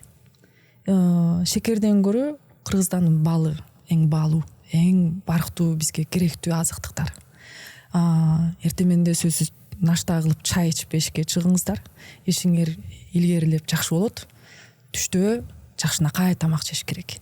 Түштө эптеп бир самсы менен бир манты менен өткөрбөйбөй, түштө жакшынакай отуруп ысык чай менен тамак жеш керек. Ошол кечке чейин бизди багып турат. Кечинде атайын убара болуп тамак жасап жүрбөй, чай-пай менен, салаттан, анан кичине мөмө-чөмөлөрдөн кошуп койгон. Ошол жерде үй бүлөдөгү бүчөлөр менен, бала чака менен, ата-эне менен сүйлөшүп отурган, ал тамактан алган азыктыктан дагы маанилүүрөөк болот да. Анан чогуу эмес басып келели деп. Кытайда апалар бар да. Аяндыкка атайын чыгып алып, шаңдуу музыканы коюп алып, айтып коеюн. Мен өзүм Кытайга баргам. Пекинде болгом, Шанхайда, Гуанчжоудо болгом, анан ошол баягы кварталдарын аралап жүрсөм, көрдүңүзбү? Өзүнчө отур, ал жерде мен бир мындай спорттук бир иш-чара болуп атат экен деп ойлоптмун. Кадимкидей улгайган адамдар туруп алып, алдында бирөөсү турат, өзүн кандай кылып жанагындай көнүгүүлөр жасаса ошондой кылат экен. Ошону туурап дагы бирөөлөр болсо жана ушунун ыкмаларын, кунфуларын ошентип аткан. Өзүнчө ошондой ден соолукка мындай бир маани берет экен да. Ар бир кишинин мындай караганда ар бир кишинин өз алдында бир жашоо жөнүндөгү программасы бар. Күндөлүк программа. Биз биякта ошондой программабыз барбы? Ар кимибиз өзүбүздөн сурап көрөлү. Же дептерге жазып алган, же бияка жазып алган, бүгүн мен мындай кылам, саат мынчада биякта болушум керек. Пландоо. План барбы, жокпу? Эгер план менен, балким план, бирок чыныгы ишке ашканда жарымы калып калат, жарымы. Бирок планың жок жүргөндөн жакшы да. Сиз жүрөктүн кемтеген же инсульттун жанагындай мандемдерин операция жолу менен бир жайгарса болоор. а бирок жүрөктүн жана мерездигин кантип дарылоо керек деген ушундай багытта дагы сиз мынау Кыргызстанга келип адамдарга айтат экенсиз, мотивация берет экенсиз. Мындай кылыш керек жашоодо, мындай кылбаш керек деген сыяктуу мындай насаат сөздөрдү айтып жүрөт экенсиз да. Ошого жашоодо эмне маанилүү, бүгүнкү заманбап доорду эске алганда адамдар эмнеге умтулуш керек, эмне кылыш керек? Албетте ар биринин өзүнүн кесибине жараша өзүнүн графиги бар, планы бар, бирок баары бир жана сиздин насааттарыңыз, мотивацияларыңыз эмнеге негизделген? Мен эки нерсени айткым келет. Биринчи, мен кызымды ойлойм. Кызым Кыргызстанда жашагалы 3 жыл болду. Ошол жакта балалыгын өткөрүп атат. 10 жылдан кийин, 20 жылдан кийин Кыргызстандын коомчулугундагы жаштардын катарында болуп калат да. Ошол жакта иштейт, буйруса ошол жакта окуйт, ошол жактан балким күбөгө беребиз. Буйрук. Келечекте ушул жаңы муундар мен кызым менен замандаш болгондор кимдердин бала чакасы болот? Ал ата-энелер азыркы мени менен теңдер да. Ошон үчүн мен билгенимди аларга тең бөлүшкүм келет. Биздин кийинки балдардын заманын даярдоо максатта. Биз жетпеген же биз өткөрө албаган нерсени келечектеги ушул жаштар көрүп калса, биздин тажрыйбабыздан пайдаланып, биздин негизибизде алар жакшы күн көрсө деген ойдомун. Анан экинчиден мен тең бөлүшкөндү аябай жакшы көрөм. Кээ бир кезде сизге ырыр деле ырктып коем, буюрса эртең бүрсү күнү Эрнест байке мына ыр сонун экен, угуп көрсөңүз деп. Же мындай кино бар экен, палан концертке бардым. Мына жерде мындай нерсе бар экен деп тең бөлүшкөндү аябай жакшы көрөм. Бул бир. Анан дагы мага жашоомдо эң маанилүү, сиз азыр мени карап туруп атасыз. Жөн эле монтип караган жоксуз. Ар бир кишиге бири-бирибизге маани берип, чынчылдык менен угуп, түшүнүп, кайра кайтаруу, көңүл көтөрүү болот да. Эгер маани бербей карасаңыз, мен сезип турам, мындай эле убакыт өткөрүп атабыз деп, сиз чыныгы карап атасыз, угуп атасыз. Бул менин көңүлүмдү көтөрүп туруп атат. Мен кайра чынчылдык менен сизге жооп берип атам, кайра сиздин көңүлүңүздү көтөрөт. Ыкластуулук. Ооба. Ошон үчүн ар бир киши бири-бирибизди ушинтип көңүлүбүздү жөлөп турсак, бул коом кантип тынч болбосун? Тынч болгондо кишилер алдыга умтулат. Өнүгөбүз. Жашоо кантип керемет болбой калсын? Адамга өмүр берилет. Ал өмүрдү ал адам өзүнүн эркине жараша каалагандай пайдалана алат. Анткени ал анын өмүрү, анын денеси дегенде, буту колу дегенде. Анан мындайча айтканда мен өзүмдүн эрким. Мындай жашайынбы, тигиндей жашайынбы? Эмне үчүн мен сөзсүз эле мондай кылып, мондай эрежелерди карманышым керек? Бул мага берилген өмүрдү өзүм каалагандай ажаатын ачып, мейли мен мүдүрлөнбү, меники туура эмеспи, мен ошондой жашагым келет. Өзүмдүн тандоо дегендер бар да. Анан ошондо менде суроо пайда болот. Бул эркиндик деген өзү эмне сиздин көз карашыңызда? Эркиндик деген бул мен каалаганымды кылып жашаймын, ошондо бул эркиндик деп ушундай түшүнсө болобу? Эркиндик ар бир нерсенин чени болот да. Мисалы, бул градус ушундай болсо, бул салаңдап микрофон түшүп калат. Бул эркиндиктен алыстайт. Мисаллаштырганда, эркиндик эгер бир ченинен ашып кетсе, тузу өтүп кетет, даамдуу болбой калат. Кичине кем болуп калса, даамы жок болуп калат. Бул эркиндик сөз менен кээ бир кезде түз дагы жеткире албайбыз. Муну өзү ошону сезиш керек да. Ар бир кишинин тили, ар бир даамды уртаганда, ооз тийгенде сезген ошол даамга окшош. Бирок эркиндик, мен ойлойм, жоопкерчилик, балким. Жоопкерчилик, чени менен, анан туура багытка баратканда, эгер чектемелер көп болсо дагы, ошону сүзүп өтүп кете алгыдай жүрөк дук керек да. Эгер ошол багыт туура, ошол ниети туура болсо, туура иш болсо, милдет менен урган тойдон алдыга кетебиз десе. Эгер жаман тараптан айтканда мен каалаганымды кылам, анда бүгүн жалаңаш көчөгө чыгып көрөм эмне болот экен. Ал деле эркиндик эмне болот экен. Ошон үчүн эл эмне дейт деп жашай бер деген дагы туура эмес, эл эмне дейт кокуй деп эле жүрүп алган дагы туура эмес. Чени менен. Ар нерсенин өзүнүн ыгы, чени бар дегендей. Түшүнүктүү.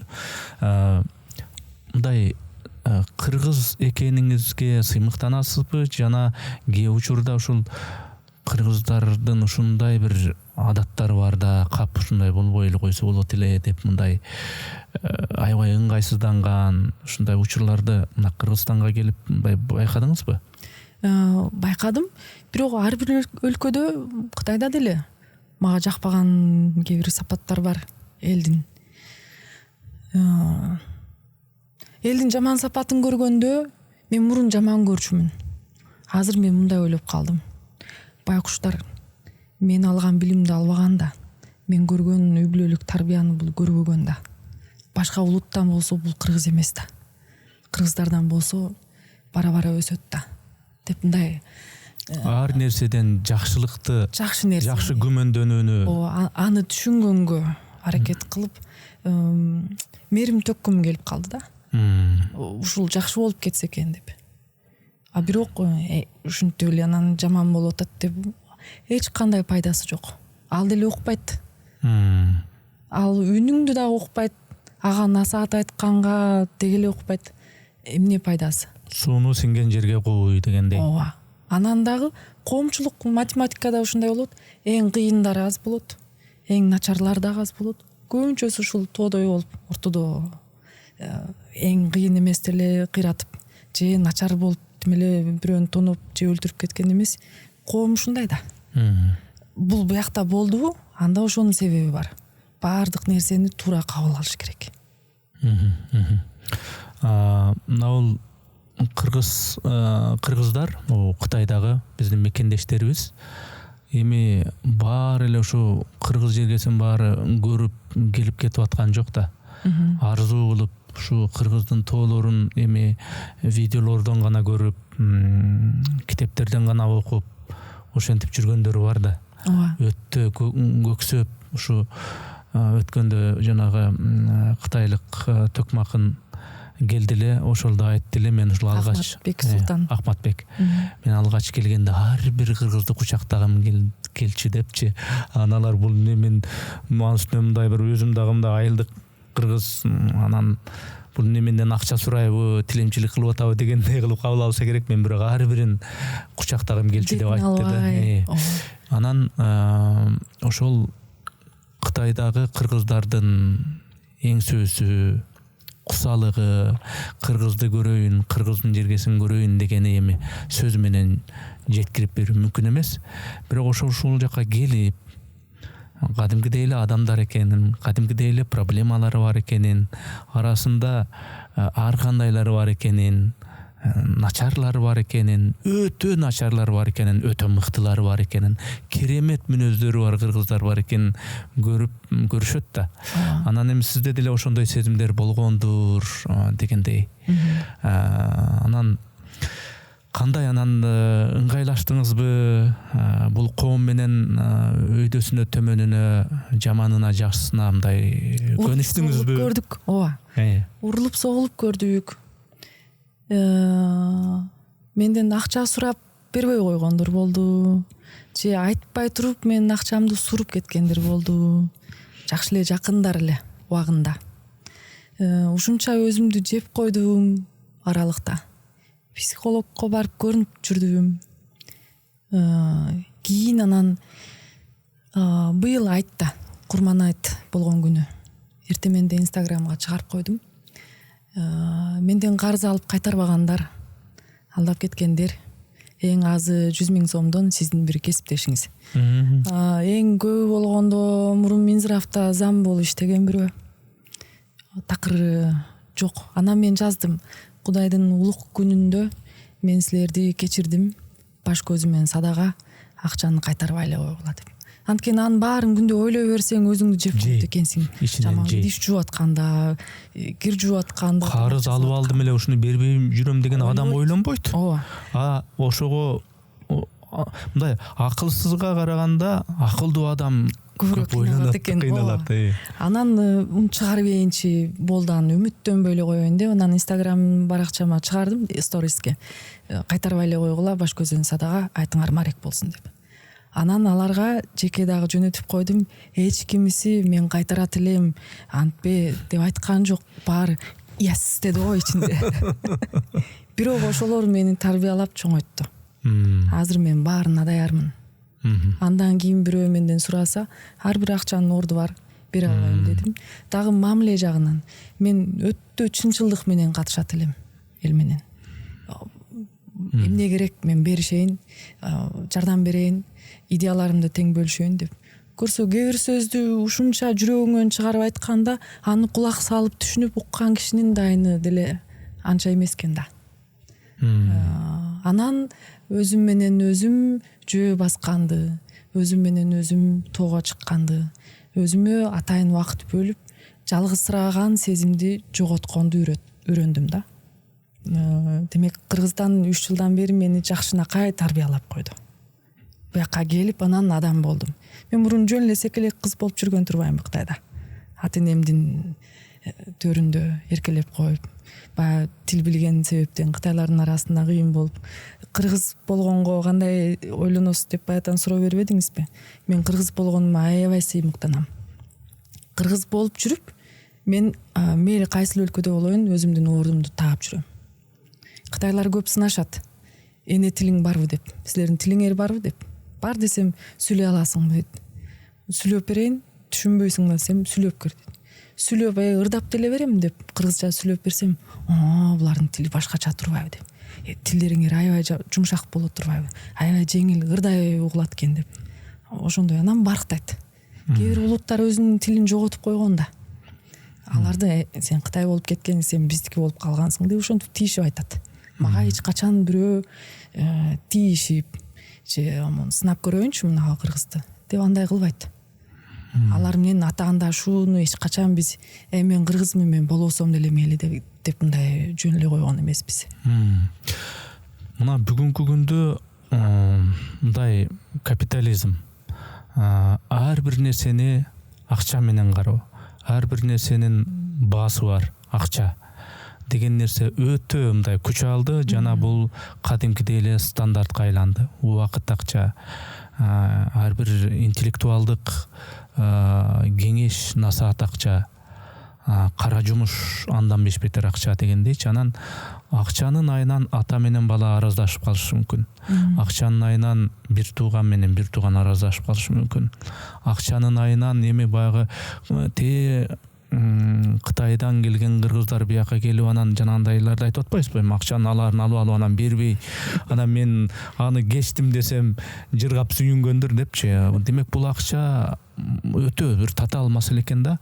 Ушул акча маселесин жана адамгерчилик маселесин кандайча мындай балансташтыруу керек? Ушул жагын кыскача айтып бере аласызбы? Акча керек. Ар кандай кишиге керек. Мага жетиштүү, толук деген деле туура эмес. Анткени көп нерсени акча менен баалап калдык. Көп учурда убакыт менен акча бирдей эле болуп калат. Акча керек. Бирок адамгерчиликтүү менен акча тең болсо эң жакшы да. Кээ бир кишилерде акчасы жок, бирок билимдүү, мээримдүү, анан адамгерчиликтүү, бирок эч ким телебей коюп атпайбы? Ал карапайым эл, анан акчасы жок, ал эмнени билет эле деп анын кийгенин, баскан турганын көрүп эле баа берип коюп атышат. Мен ага каршымын. Мен ойлойм, адам менен адам катышканда, адам менен акча катышканда эмес, бири-бирөөнүн жүрөгүн таанып, угуп катышуу керек да. Чынчылдык менен, адамгерчиликтүү менен. Акча бизге кызмат кылыш керек.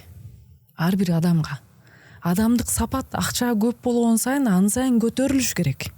а бирок акчам бар деп керсейип алган эмени көргөндө мен ан сайын андан дагы керсейип алгым келет да. Атам айттым бир жолу. Ата ушундай кээ бир кишилер билими деле бүксө, анан кичине акчасы болуп калып анан керсейип туруп алат экен. Мен кийингенимдеримди баалап деп койду десем, балам керсейгенге мурун биз үй бүлөдө сени икемдүү бол, өзүңөн улуу кишилерге урмат сый менен мамиле кыл деп айтат элек, бирок коомдо андай боло бербейт деди да. Керсейгендерге ан сайын керсей, ийилгенге ан сайын ийил, өзүнө карап туруп мамиле кылышың керек деп айтты.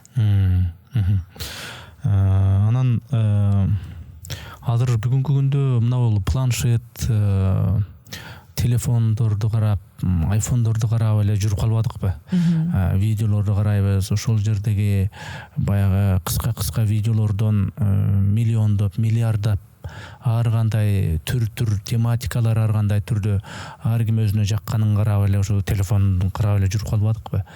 Анан ошондойдо китеп окугандар сейрек, бир китепти мындай узун нерсени чыдап окугандар сейрек дегендейчи.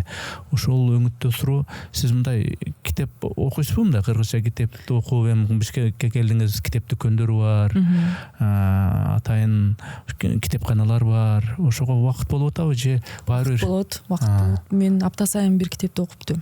Бул адатка айланып калган. Кечинде кызым 9-да уктап болот, андан кийинки убакыт өзүмө. Мисалы кечинде жаздыңыз, кеч болгондо мен саат канчада жооп бердим. Китеп окуп атканмын. Жакшы. Кайсы жанрларды окуйсуз? Кайсы китептерди окуйсуз эгер? Мен жакында Ли Куан Юнун, Сингапурдун биринчи президенти, ар бир өлкөгө болгон көз караштарын, кийинки бара турган багыты кандай болот, ошол жөнүндө жазган китебин окуп атканмын. Кайсы тилде? Кытай тилде. Кытай тилинде. Өзү Кытай киши да. Биринчи бөлүгү Кытайдан башталыптыр. Кытай келечекте мындай болот деп ошолорду окуп аткам. Анан өзүм элестетип кеттим. Кытай менен кандай мамиледе иштешүү керек. Анткени мен азыр Кыргызстандамын. Кыргызстанда бир топ кишилер мага кайрылып турат. Кытай менен бизнес жасасак кандай болот? Кытай тилин сизден үйрөнсөк кандай болот деп. Мен аларга туура багытты тандап беришим керек. Анын үчүн ушул сиз жергиликтүү чөйрөнү жакшы билишиңиз керек дегендей, алардын психикасын, алардын кулк мүнөзүн жакшы билишиңиз керек. Ошол өңүттө анан кеңеш беришиңиз керек деген. Эки тарапты тең билишим керек да. Эки тарап тең бекем болгон, анан бул көпүрө бекемирээк болот да. Кыргыз тилинде китептер дагы окуп турасызбы? Поэзияга кандайсыз? Эмени окуйм, бир китепти окуп бүтөйүн дедим. Роза Айтматова апанын жазган Өмүр белеси деген китепти. Ошолорду окуп аткам. Бирок кыргызчаны чынын айтканда мен окуганда акырыныраак окуйм. Анткени мага мугалим болгон жок да. Өзүм өздүгүмөн ыр аркылуу тамган үйрөнүп, анан улап азыр туура жазганды жакшы үйрөнүп калдым. Аудио китептерди угасызбы? Жок. Мен жалаң эле окуйм. Окуганча мен китептеримдин четтеринде сөзсүз мен калем менен окуйм да. Окуп атып бир жерде ойлорум кете берет.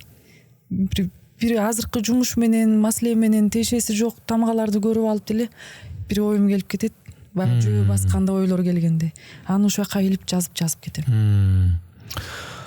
Анан дагы Instagram баракчаңызды карасам, сиздин баягы Кытай тилин үйрөтүү курстарыңыз, ыкмаларыңыз, методикаларыңыз бар экен. Ушул жөнүндө дагы учка айтып кетсеңиз. Өткөн жума күнү кечинде 3 жылдан бери энсеп жүргөн Кытай тил мастер классымды өткөрүп алдым. Өзүм ойлойм жеңиштүү болду. Баары жайында планым менен аткарылды. Анан келген коноктор дагы ыраазы болуп кетишти. Бул коноктордун арасында бир апа 2 таякты таянып алып келиптир. Кичинекей, мен чоң энем илгери ушундай болчу. Бели кичине дүмчүйүп калган. Көрүп ыйлап кеттим. Апа, сиз дагы келдиңизби? Тааныбайм. Кой балам, мен үйдө жөн жата бербей келип кичине үйрөнөйүн, неберелериме үлгү болоюн деп келдим деди. Анан өзүм тосуп алып отургуздум. Баягы сабак учурунда эми көпчүлүктөр ойлойт да. кытай тилинин иероглифтери көп, аны качан жаттап болобуз. Оор тил да, анан тилибиз дагы келбей калат да. Качан окуп баш аягына чейин чыгып болобуз деп. Бирок ошол бир сабактын ичинде мен бир 10-15 иероглифти үйрөттүм. Бардыгы түшүндү, сиңиртти. Азыр өзүнөн сурасак деле жооп бере алат. Аябай жеңил арга менен жеткирдим. Менин максатым бул тилдин башынан аягына чейин мен бардык тамганы үйрөтүп, бардык сөздү жаттаттырам деген максатта эмес. Мен ушул тилдин эшигин ачып берейин. Тилди үйрөнүү эрежесин, туура жолун көрсөтүп берейин. Артын өздөрү баягы тайтайлап коем. Басып, тамды жөлөп баса алгандан кийин өзү басып кетет. Баладай. Деги эле мына бул Бишкекте өзүңүз байкап атсаңыз керек, мындай англис тилин үйрөнүү курстары көбөйдү. Корей тилин үйрөнүү курстары көбөйдү. Кытай тилин үйрөткөн мектептер, өзүнчө курстар пайда болду. Ошо тил билүүнүн канчалык маанилүүлүгү жөнүндө дагы биздин көрөрмандарга өзүңүздүн баамыңызды айтып кетсеңиз. Тил билгенде дүйнөң кененирээк болот. Же мисаллаштырганда мурун эне тил менен бир бөлмөлүү үйдө жашаган болсок, дагы бир тил кошулгандан кийин 2 бөлмөлүү болуп калат. Дагы бир тил кошулгандан кийин дача болуп калышы мүмкүн. Дагы бир тил кошулгандан кийин 50-60 кабаттуу чоң курулуштун ээси болуп калабыз да. Анткени канча көп кабаттуу болгондо бийик жерде тура алабыз. Көзүбүзгө көп нерсе көрүнүп турат. Мурун көрүлбөгөн, жерде жүрмөлөп басып жүргөндө көрүлбөгөн нерсе. Коомго, дүйнөгө, жашоого, ар бир адамга болгон тааным дагы өзгөчө жаңырылат. Мен ошентип ойлойм. Анткени ар бир тилдин өзүнүн ой жүгүртүүсү болот. Мисалы орусча сүйлөгөндөр орусча ой жүгүртүү менен сүйлөшөт да. Кайра кыргызча сүйлө дегенде түзмө-түз орусчадан которуп сүйлөп калышат. Көп кишиден байкайм. Эгер мен кыргызча билбей же кыргызча тилден үй бүлөдөн жакшы тарбия албаган болсом, балким мен дагы китайский кыргыз болуп калып, кытайча ой жүгүртүү менен кыргызча сүйлөп калышым мүмкүн да. Бирок андай болгон жокмун. Ой жүгүртүүнүн түрү дагы көп болуп калат. Демек. Анткени залдын ичиндеги коздолгону, дизайны өзүнчө. Уктай турган бөлмөнүн дизайны башкача болот. Аурасы дагы башкача болот. Биз көп бөлмөгө, көп жерге ээ боло алсак, биздин жүрөгүбүз, ички дүйнөбүз, руханийбиз ошончо кенен болот да. Анда берешен, майда чүйдө нерсеге маани бербей, бүт дүйнөнүн, бүт кыргыздын балдарынын энесимин дегендей тааным менен жашаш керек да. Өлкөлөр аралык мамилени мындай чыңдаган, ортодо көпүрө болгон атайын кызматтар бар. Бул элчилер, консулдар, дагы бир өкүлчүлүктөр. Сиздей адамдар мисалы үчүн тек гана мындай расмий андай элчилик, расмий консулдук мындай даражасы жок эле, тек гана эки өлкөнүн ортосунда жана медицина жаатында, тубаса элчи, маданият жаатында ушундай болуп көпүрөлүк кызматты аткарып жүрүшөт да. Эми ушул биздин маектешүүнүн подкасттын соңунда кыргыз тил маселеси боюнча сурабасам болбойт. Ошону сураган жокмун.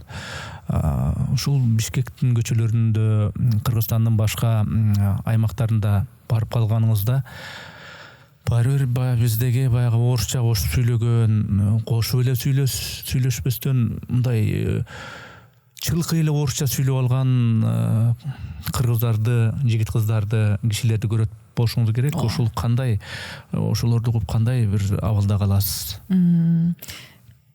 Мен ойлойм, жаштар күнөөлүү эмес. Ата-энелер, чоң ата, чоң апалар биринчи күнөөлүү. Капырагай Баткендеги биринчи Капырагайдын бир китеби бар. Тасоркон четиндеги университет деген. Ошондо дагы айткан. Мейли эшикте башка тил менен окуп жүрө бер, билим ала бер, иштей бер. Бирок сен кыргызсың. үй бүлөңө келгенде эне тилиң менен балдарыңа сүйлөшүшүң керек. Балдарың сенден угуп, анан угуп туруп туурап тили менен анан үйрөнүп баштайт. Бул тилдин эрежеси, кандай тил болсо. Мен көчөдө көп көрүп калам. Апалар неберелерин жетелеп алып, "Хочешь, посмотри" деп сүйлөп басат да. Бизде эч качан андай абалдар көрүлбөгөн. Чоң апалардан неберелерине "Эй, балам, кыргызча сүйлө" деп, "Сенин кансуучаңды мен түшүнбөйм" деп. Кытайча бул улуттун аты Ханзу. Ошон үчүн биз кыргыздар кичине кыргызчалаштырып Ханзу деп айтып коебуз да. Кансуучаңды түшүнбөйм, кансуучаңды кой, кыргызча сүйлө деп айтат да. Бул биринчи үй бүлөдөгү тарбия маселеси. Анан жаштар балким өзүңдө бар болсо мактаныштын кереги жок. Жок болгон сайын мактангың келет. Тил деле ушундай. Сен ошого жетпей атасың, кичине орусчаны үйрөнүп алып, анан көчөгө чыгып алып орусча сүйлөп кеткен жаштар болуп атат да. Аны деле туура түшүнөм. Алар барып келип, айылдыктар алар. Айылдан эле келген. Биз баарыбыз толукпуз. Эч ким көрө албай же эч ким басынтпай эле койсун. Баарыбыз толукпуз, толуктун балдарыбыз. Алар айылда кыргызча менен эле чоңойгон. Алардан маселе жок. Алар барып келип урулуп согулуп кайра эле өзүнүн эне тилине түшөт. Бирок үй бүлөдөгү тарбия эң маанилүү.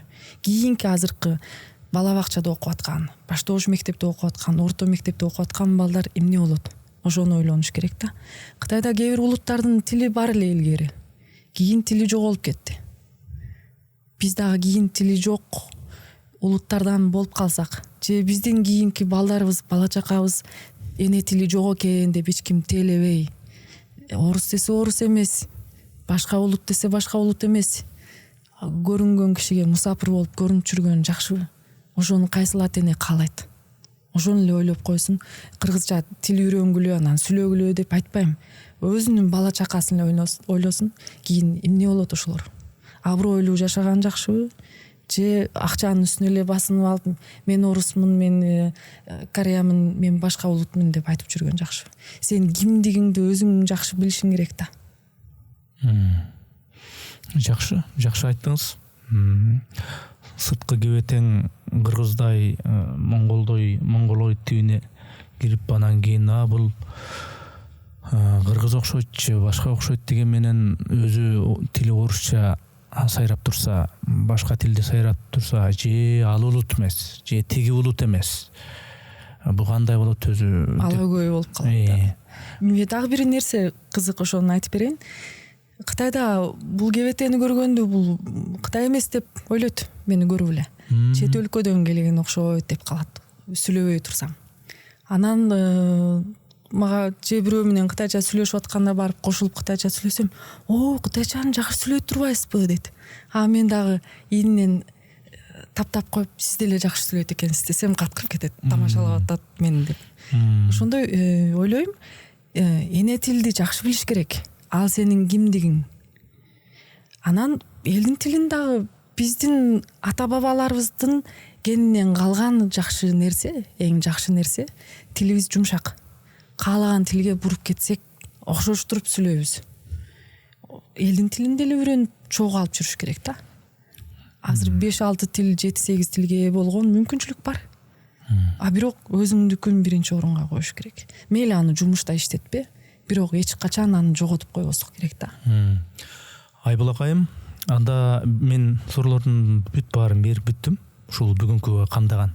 Рахмат сизге. Сизге атайын убакытты бөлүп, мага келип, ушундай чын дилден, чын ыкластан мага эмес эми мен себепчи болуп атам ушул көрөрмандарга өзүңүздүн ушул чын ыкластан билдирген пикирлериңизге ошо жакшы болсун, ушул менин айткандарым коомго кайсы бир деңгээлде пайдасы тийсин деген ниет болду дейм.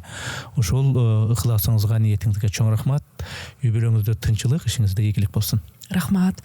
Баарыбыз ден соолукта бололу, бекем ден соолукта, ынтымакта бололу. Ынтымак болсо, бекем ден соолук болсо, мээбиз тунук болсо, баары бир өнүгүп кетебиз. Анан бала чакабызга жакшы үлгү бололу, жакшы тарбия берели. Кыргыздар кайда жүрөлү, элдин баарына өзүбүздү таанытып жүрөлү. Дагы бир Сизге ирет чоң алкыш. Рахмат.